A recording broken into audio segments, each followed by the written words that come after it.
Hey, what's up? It's Bryant, lead pastor of Centerpoint. I just want to give you a quick update about how your financial generosity is being used through the ministry of Centerpoint.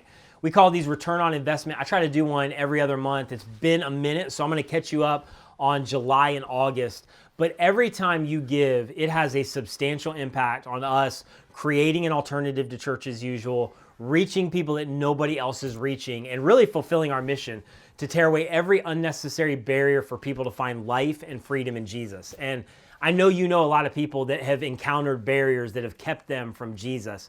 And so what you are doing and have done, it's significant.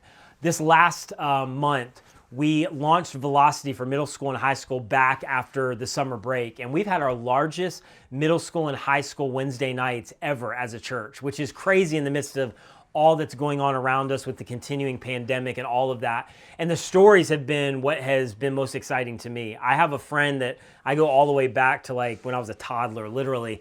And we met up again a few weeks ago, and she invited her teenagers who did not want to come to church. They're like 14, 16, 18. They came back the next week, got connected with people, and really are loving it. And that's the case with so many other teenagers and middle schoolers, as we really want to create environments of culture shapers, and it wouldn't happen without you giving financially. The other thing that we've been able to do these last couple of months is really officially launch our care team. And the staff that takes and the systems that takes all requires money. But what that care team does is really help care for people outside of community groups that really need help. And that's encompassed a lot of people struggling through cancer diagnosis right now, those struggling through COVID, helping with things at their house, providing meals, praying with people over the phone. But you're having a significant impact by what you're giving and really making a tangible difference in people's lives all throughout our community and those connected to our church. And then lastly, I would say August have been some of my favorite Sundays ever. And that's tough to say because we've seen God do so many things. But we launched a series called Unbelievable, grown-up questions about the Bible that you may be aware of, talking about the story of the Bible. And I saw in these 4 weeks more people give their life to Jesus and begin to follow Jesus than ever before. And that's saying something because we've seen so many people trust Christ. But I just got done with the fourth message in the series. It's after the 11 a.m. service. And it was incredible, again, to watch so many adults, so many men. 1 week, somebody in their 80s, but many in their 30s and 40s embrace Jesus for the first time. And that's why we're here.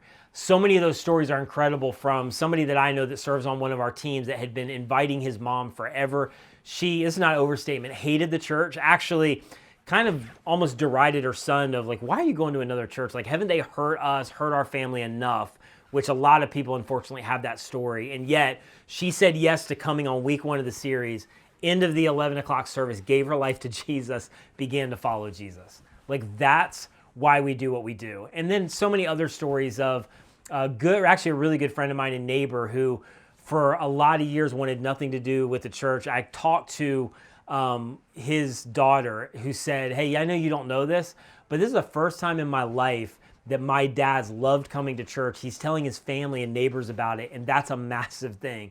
Another couple, to give you like 2 more stories, they're driving from Largo to come here. They listened to our Jesus and Your Gay Neighbor message from the Unfiltered Jesus series.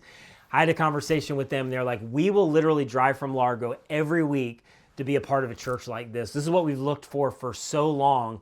And now as of today, they're actually serving on some of our teams here. And I could go on and on. Last story I'll tell you is somebody else I got to know.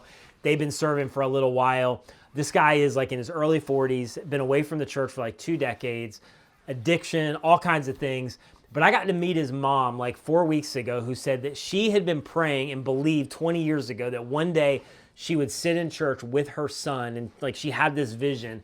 And that weekend, about 4 weeks ago, was the fulfillment of that vision, where she said, I got to sit in church with my son. And she said, thank you for what your church did to lead my son back to church after years of being away, years in addiction. And so I say all that to say, thank you. Your financial generosity can get lost sometimes. It's having a massive impact. It's creating an alternative to church for so many people. We are reaching people, hear me, that nobody else is reaching in our community. And this is what we set out to do as a church. And so I know that it's more blessed to give and receive, and like we get something from giving, but also you have to know what you're giving is doing something in the lives of other people that, I mean, from a human perspective, do they meet Jesus if you don't decide to sacrificially give the way that you're giving to make all of this happen. So thank you for what you're doing. If you're consistent, we need that more than ever. There's so much ahead for our church as people come back to the church in the months ahead, as we're reaching so many new people. We've got some big things on the horizon. That consistent generosity means a lot. And if you're already there at consistent, something I talked about in our series over the summer about generosity, the next thing is to move to that percentage priority giving, to go, I'm going to pick a percentage. I'm going to give it off the top, meaning I'm going to prioritize it first rather than last. And I'm just challenging you. Watch what God does through that. But I'm so thankful for you, so thankful for how God's using your generosity, how our church is able to impact the community. Let's keep doing it. Let's change our city. Love you guys. Thank you.